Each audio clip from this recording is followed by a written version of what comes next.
Thank you, Mr. Moderator. Greetings, officers, delegates, staff, and visitors. Because of personal reasons, I cannot be with you.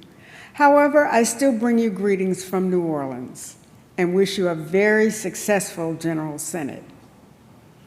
It is a pleasure and honor to bring to you this nomination for General Minister and President of our denomination.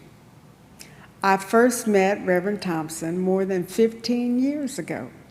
She was representing the Florida Conference in the capacity of Minister for Disaster Response and Recovery, and I was a volunteer in New Orleans.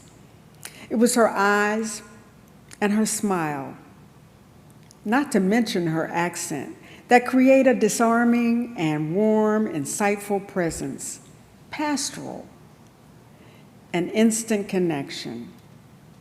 We later connected at a workshop called Making a Difference. It was there I experienced her ability to envision something new, her compassion for ministry.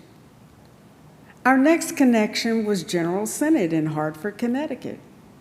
Reverend Thompson was in a medical boot and on crutches, and yet the smile, the eyes, and of course the accent were still there.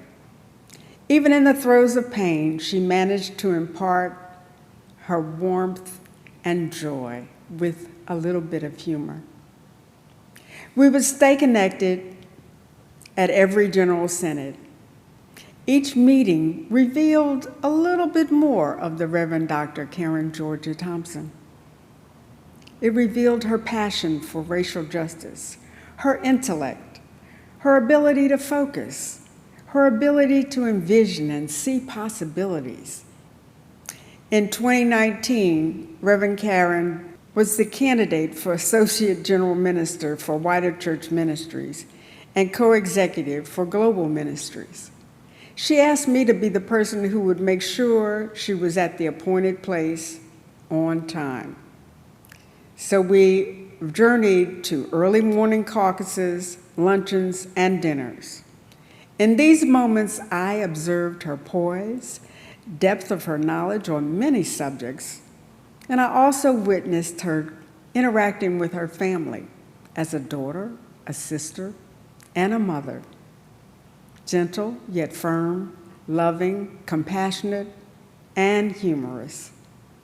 It was obvious she enjoyed connecting with people, and General Synod elected her Associate General Minister for Wider Church Ministries and co-executive for Global Ministries.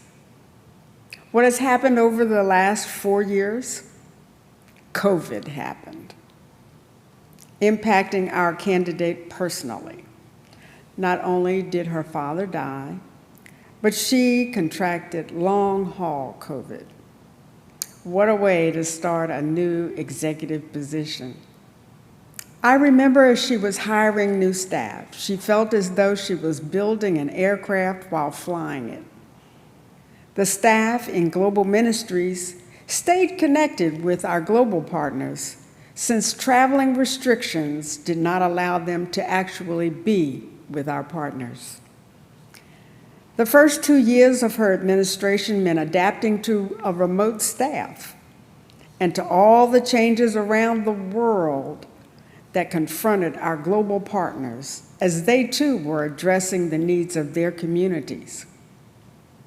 Working alongside staff and the General Synod Program Planning Committee, Reverend Thompson provided vision and leadership for implementing the first ever virtual General Synod, which came in, by the way, under budget.